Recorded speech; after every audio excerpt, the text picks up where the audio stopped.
Hello guys, kembali lagi bersama saya Gabriel di You know what? I don't even know what I'm doing anymore. Harusnya gue animasiin Namor versus Sabertooth Tiger. Tapi ada satu film yang harus gue bicarakan demi perkembangan dunia animasi anak bangsa. Sebelum gue mulai ngeritik, gue sangat mensupport perkembangan dunia film di Indonesia, baik itu film animasi maupun film live action.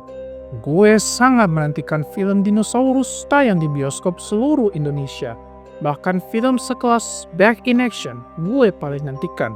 Dan gue sangat ingin dunia perfilman Indonesia sangat maju dan memiliki kelas dunia dan punya film sci-fi, heist, dan misteri sendiri instead of cinta-cintaan, nangis-nangisan, atau horor-hororan.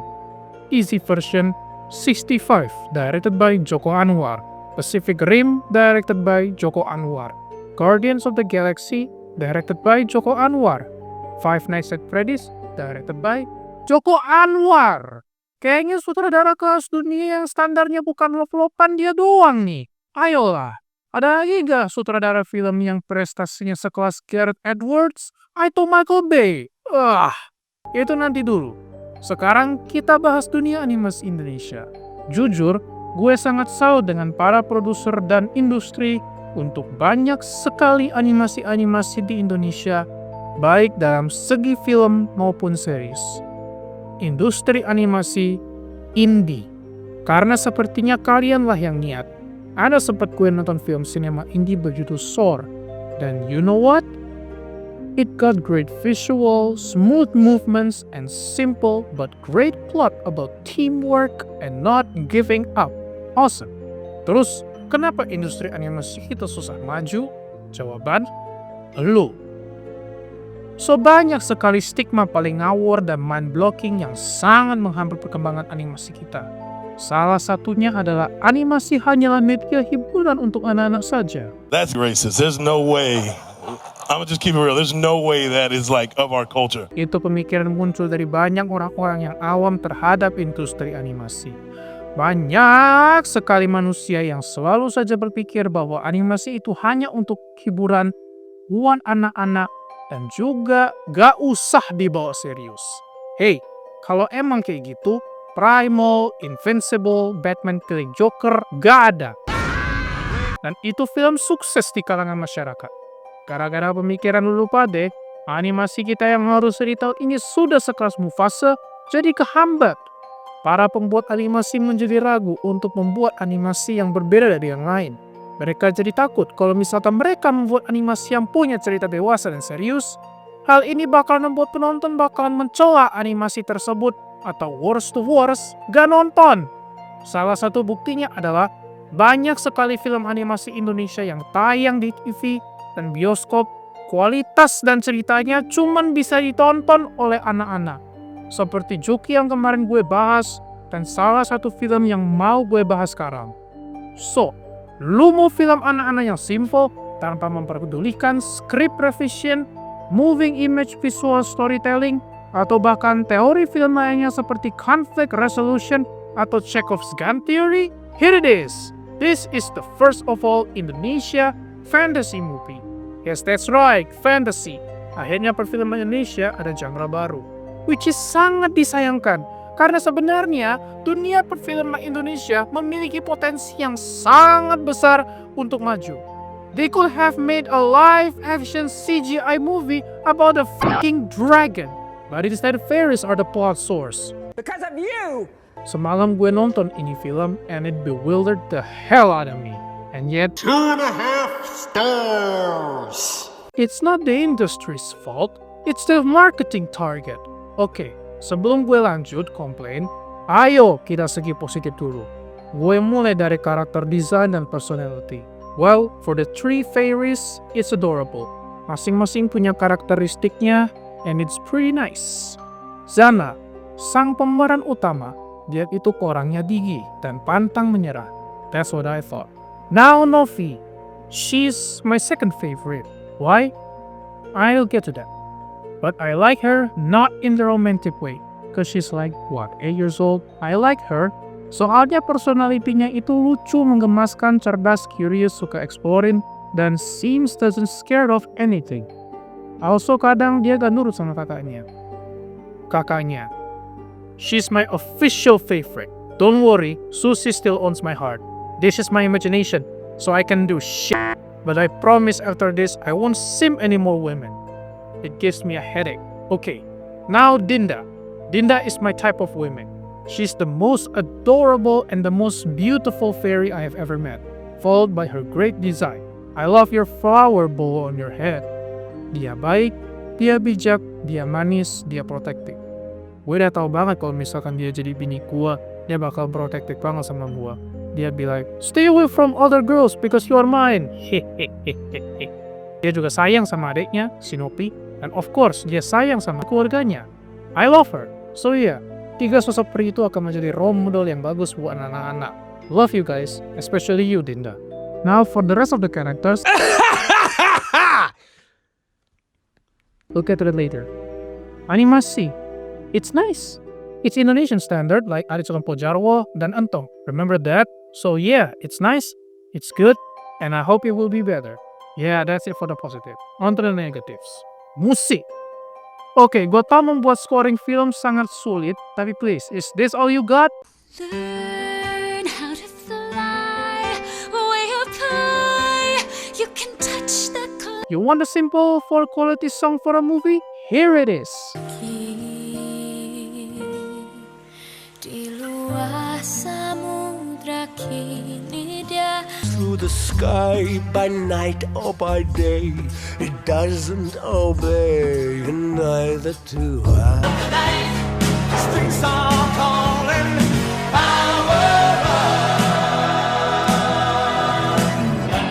Oke, langsung saja kita ke inti. The plot, the rest of those characters, the scenes, all the scenes.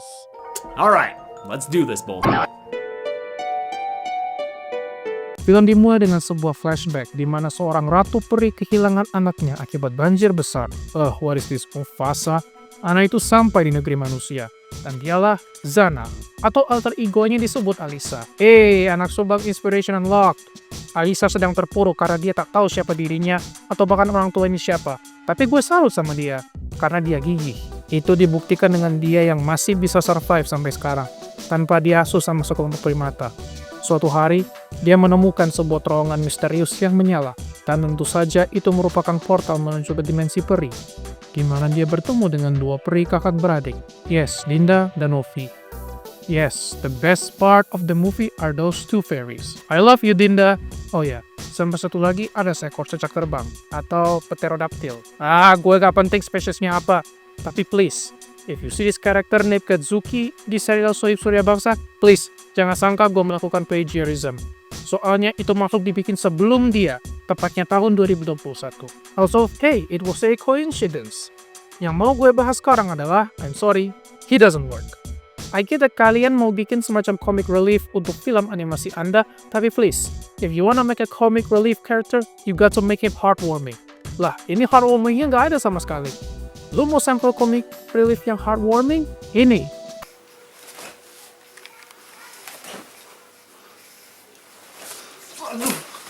monyet. Well, suruh aktor dari Tara Aks itu comic relief semua. Learn from them. Take that as you will. Itu naga, humornya cuma sebatas, permisi, kadal pengecut mau lewat. Oke, festival bunga. Festival bunga itu apa? Pendaratan gagal terus. Dia bilang, oh ini hampir berhasil. Kadal penakut mau lewat. I can't believe you're all making me watch this shit. Mereka bertemu dengan Sana, dan mereka bermain bersama. Mereka juga memberi minum pokoknya kehausan lewat seluring ajaib mereka. Yap, seruling mereka ajaib guys. Bisa gerakin tanaman, ngebawa air sampai ke pohon yang haus. Ya, begitulah. Tipikal film fantasi. Pas giliran si Zana yang main suring, wow, problemo solo. Pohonnya mekar lagi. Good job, Zena. Saat dibawa ke istana peri, terungkap bahwa si Zana adalah anak ratu peri yang hilang. Ya, gue udah tahu. If only itu plot twist, kagak di show di trailer. Come on! Talk about bad marketing. Dia putrimu yang lama hilang. Oh Zana, akhirnya kamu kembali. Now let's talk about the villains. Well, they are insects. Coleoptera to be exact. See, this is what I mean about this movie had potential. Instead of pirates as the main villain, it's bugs. Now, I really want a dinosaur-themed movie made by talented Indonesian filmmakers. Anyone? pasukan serangga itu dipimpin oleh salah satu pemimpinnya yang tiran. Dan ternyata dia didasarkan oleh serangga yang benar-benar ada di kehidupan nyata. I thought I am the only one to do this kind of stuff. Now I really want a CGI live action dragon movie made by Indonesian filmmakers. Salah satu anak buah pemimpinnya bernama Scout. Seriously, that's the name you came up with. Lu tahu nggak apa yang terlintas di pikiran gue begitu gue dengar kumbang ini namanya Scout? Boink! I'm a force of nature. Boom! If you were from where I was from, you'd be fucking dead. Woo!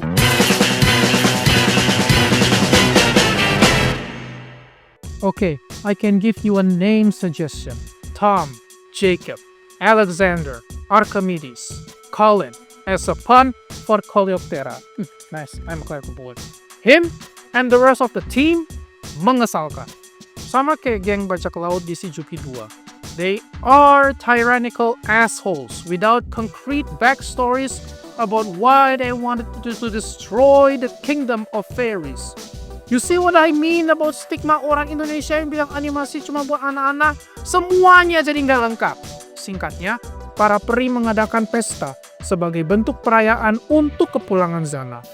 Dan Novi beserta Dinda memberikan saran bahwasannya Zana lah yang harus tampil membacakan puisi dan menari bersama penari-penari yang lain. Tanpa berpikir kalau dia masih noob untuk menjadi peri betulan karena dia besar di dunia manusia. Well, humans make mistakes, I can tolerate that. Tapi ibunya Zana alias Ratu Peri yang sudah dewasa, tidak berpikir jernih.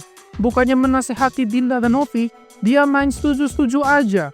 Dan pas pesta, para peri menertawakan dan memberikan tatapan marah kepada penampilan Zana yang sangat kagok. Kalau gue jadi penontonnya, gue bisa tolerir. Karena dia adalah peri yang hilang. Dinda dan Novi menyadari kesalahan mereka. Good, tapi peri-peri brengsek itu kagak ngotak sama sekali. Mereka sama sekali nggak tahu kalau Zana adalah peri yang hilang. Zana bahkan sudah memperkenalkan dirinya. Harusnya penonton bilang, oh lu anak hilang? Apa kabar lu? Gue banyak pertanyaan nih, gimana caranya lu bisa survive? Singkat cerita, para kumbang datang untuk menangkap Zana. Alasan? Aku tak tahu. Soalnya menurut rencana sang pemimpin, dia cuma pengen seruling api untuk menguasai dunia dan menghancurkan peri. Alasan? Aku pun juga gak tahu. Yang namanya membangun sebuah penjahat harus mempunyai sebuah build up yang jelas. Penjahat itu ada dua tipe, yang pure evil dan yang broken. Gue kasih contoh, yang pure evil. Seorang pria ingin menguasai Indonesia demi memperbaikinya dengan cara membunuh orang miskin, anak yatim, dan kaum duafa karena mereka dianggap hama. Sedangkan yang broken, seorang pria berubah menjadi serial killer dengan tujuan membalaskan dendamnya terhadap orang-orang yang menyakitinya di masa lalu. Saat Dinda dan Novi terus memujuk Zana bahwa itu bukan salahnya, si Zana terus mengambil kesimpulan dengan menyalahkan dirinya dan mengatakan dirinya nggak pantas jadi peri. What are you, Juki? At least masih mending lah daripada Juki yang menyalahkan Susi atas hilangnya orang tua Juki. Zana harusnya sudah pulang ke dunia manusia karena diperlihatkan tangannya masuk ke portal. Tapi pas Dinda dan Novi mengintai pasukan serangga, secara mendadak Zana muncul untuk menyelamatkan Novi. How did that happen? Okay, let's go speed things up because I got a lot of work to do. Peri dan serangga berperang mati-matian dan Ratu membangunkan gunung api lewat seruling apinya. Oke, gunung api itu memiliki lahar lebih dari 1000 derajat Celcius dan memiliki asap pyroclastic flow dengan suhu lebih dari 1500 derajat Celcius, yang berarti semua pasukan serangga termasuk pemimpin-pirannya mati meleleh. Dan seluruh desa menjadi lautan api dan menyebabkan para peri mengungsi ke tempat yang lebih indah dan membangun peradaban baru di situ. Dan setelah itu, film selesai. Itu yang kalian pikirkan? Salah. Lahar dari gunung berapi itu tidak membawa efek apa-apa. Satu pun gak ada yang terbakar. Seluruh pasukan serangga gak ada yang mati. Instead, mereka mencari perlindungan di bawah. Dan pas mereka mau mati timbun, para peri menyelamatkan mereka. What the fuck is this movie? Ini juga yang mau saya point out tentang masalah saya sama film yang dibuat untuk anak bayi.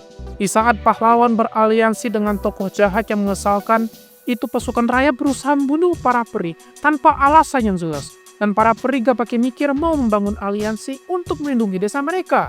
Oh, these storylines, it's just really Richards pisses me off. Apakah Anda ketergantungan dengan stigma orang awam, tidak mau ada kekerasan di cerita Anda, atau memang gak niat nyusun klimaks plus resolusi dalam suatu cerita?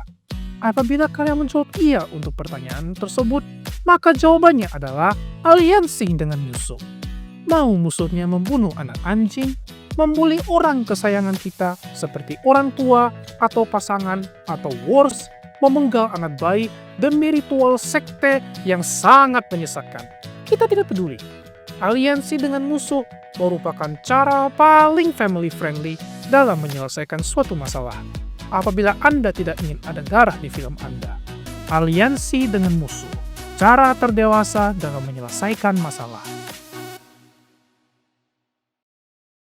Zana berusaha menghentikan ibunya, menghancurkan seisi desa dengan serulingnya. Alhasil, dia kehilangan kekuatan periknya. Setelah ibunya menyembuhkan dia, tuh pemimpin belalang brengsek datang dan bikin gue kesel dengan merampas seruling api dan menyakiti sang ratu. Untung Zaina dan pasukannya datang, tapi bukan untuk membunuh sang pemimpin belalang, tapi untuk mengikatnya pakai akar pohon, kemudian mengejarnya sampai ujung genteng. Fucking kill me. Maafkan saya harus protes. Yang namanya third act harus diselesaikan dengan resolution. Dan yang namanya resolution itu harus memuaskan para penonton. Juki harta pelomonya. Are you paying attention? Penjahat yang berhasil memainkan emosi penonton dengan sikap jahatnya harus dimatikan. Itu pasukan serangga yang udah join force sama peri punya tombak. Tusuk pemimpinnya itu di hatinya. Also, itu juga salah satu kesalahan para pasukan peri. Kalau misalkan ada kesempatan untuk membunuh pasukan serangga sebelum mereka menyerang balik, lakukanlah. Jangan menunggu hingga mereka menyerang duluan. Tapi ini adalah film untuk anak kecil yang membuatnya menjadi sangat menjengkelkan. Kita tidak bisa menampilkan darah dan pembunuhan di depan anak. Jadi resolusinya seperti ini. Sama lah kayak Juki. Konflik mengesalkan tidak diselesaikan dengan pertumpahan darah demi cuan anak kecil. Aku nggak mengekspektasikan akan adanya post credit scene. Tapi ini film ternyata punya post credit. Listen carefully. I need your help. Gobble gobble, motherfucker. Let's get this shit over with. Dalam segi character design for the main characters dan animasi ini, filmnya sudah bagus. Yang gue permasalahkan ya itu, ceritanya, konflik resolusinya, dan karakter pendukungnya. Alasan? Ya itu terpengaruh oleh stigma orang yang berpikir animasi cuma buat anak kecil, yang menyebabkan tahun 2025 harusnya udah ada film sekelas Transformer, tapi gara-gara stigma rasis brengsek itu, akan ada lagi film animasi buat anak-anak yang akan segera tayang lagi di bioskop. May God have mercy on us all. Oh iya, gue juga mau point out bahwa ada aja orang awam yang mengejek film animasi Indonesia dan membandingkannya dengan kualitas film barat. Dan giliran ada orang yang membuat animasi dengan standar luar negeri, gak laku. Terus kalian hujat karena plotnya berat. Respon gue, lu mikir gak sih sebenarnya? Lu mikir gak kenapa industri animasi Indonesia kualitasnya begini? Itu semua gara-gara stigma kalian yang bilang animasi cuma buat anak seumuran saudara gue yang umurnya 5 tahun. Harusnya animasi yang kalian support itu adalah animasi yang benar-benar berbobot. Animasi yang benar-benar berkualitas dan bukan main asal. Orang-orang seperti mereka menghabiskan waktu mereka untuk bekerja keras, memikirkan ide, suatu cerita, membuat riset yang lebih mendalam, dan mempelajari program-program yang bagus agar animasi mereka memiliki cerita yang berbobot dan juga unsur gaya bahasa tanpa moral yang bagus. Nggak kayak kalian yang menghabiskan waktu berbuat sesuatu yang nggak guna kayak main TikTok, main mobile, dan nonton K-pop skibidi yang bikin otak kalian jadi busuk. Gue nggak bermaksud ngata-ngatain. Gue hanya ingin menyampaikan peringatan sekaligus pesan untuk para calon filmmakers. Be creative. Create whatever you want. Don't listen to those haters. Realize your new ideas so industri perfilman anak bangsa menjadi maju. I cannot wait to see what you guys have been doing as long as it's good. Hey, look at the positive side. At least I met her. I hope this video will change our film industry's mind about animation in movies and they decide to make something new. And if you are watching this, do it! I support you guys. But until then, saya Gabriel undur diri. Goodbye. Sampai jumpa.